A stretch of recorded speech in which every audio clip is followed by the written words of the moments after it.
12 जून 2025 गुजरात के अहमदाबाद में जो विमान हादसा हुआ उसे भूलना विश्व भर के लोगों के लिए, खासकर भारतीयों के लिए नामुमकिन है। 12 जून 2025 को अहमदाबाद स्थित सरदार वल्लभ भाई पटेल हवाई अड्डा से दोपहर 1:38 पर एयर इंडिया का हवाई जहाज बोइंग 787 ड्रीमलाइनर प्लेन ने अहमदाबाद से लंदन के लिए उड़ान भरा। इस विमान में 2 मुख्य पायलट सहित 10 क्रू मेंबर्स एवं विश्व के अलग अलग देशों के 230 यात्री सवार थे, जिनमें से 169 भारतीय थे, 53 ब्रिटिश यात्री थे, 7 पुर्तगाली थे और 1 कनाडाई यात्री सफर कर रहे थे। कुल मिलाकर 242 यात्री एयर इंडिया के इस प्लेन में सवार थे। यह प्लेन जैसे ही हवाई अड्डे से उड़ान भरने के लगभग 2 से 3 मिनट के अंतराल में ही रिहायशी इलाके के मेघानी नगर के एक अस्पताल की बिल्डिंग से टकराकर विमान पूरी तरह क्रैश हो गया। टकराव इतना भयानक था कि प्लेन बिल्डिंग से टकराते ही एक बड़ा सा आग का गोला आसमान में फैल गया। देखते ही देखते चारों तरफ धुआं फैल गया, क्योंकि विमान अभी हवाई अड्डे से उड़ान भरा ही था। इसी वजह से उसका फ्यूल टैंक फुल था।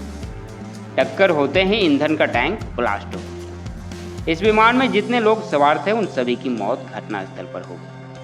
केवल 1 यात्री जीवित बच पाया। प्लेन में सवार 241 यात्री की जान गई, जिनमें से गुजरात के पूर्व मुख्यमंत्री विजय रूपानी की भी जान चली गई। आग की लपटों के कारण लगभग यात्रियों का पूरा शरीर झुलस चुका था, जिन्हें पहचानना काफी मुश्किल हो रहा था। इस विमान हादसे ने भारत सहित विश्व के देशों और लोगों के आंखों को नम कर दिया। देश विदेश के राजनेता, अभिनेता, बिजनेसमैन से लेकर एक आम नागरिक तक इस दुर्घटना पर शोक व्यक्त करते। एयर इंडिया विमान क्रैश के बाद टाटा ग्रुप के टाटा सन्स के चेयरमैन एन चंद्रशेखरन ने हादसे पर दुख जाहिर किया। इसी के साथ उनके द्वारा किए गए एक बड़ी घोषणा भी सोशल मीडिया पर वायरल हो रही है। टाटा ग्रुप की ओर से सभी मृतकों के परिवारों को 1 करोड़ देने की घोषणा की गई है। इस घोषणा में कितनी सच्चाई है, यह तो घोषणा पूरी होने के बाद ही पता चलेगा।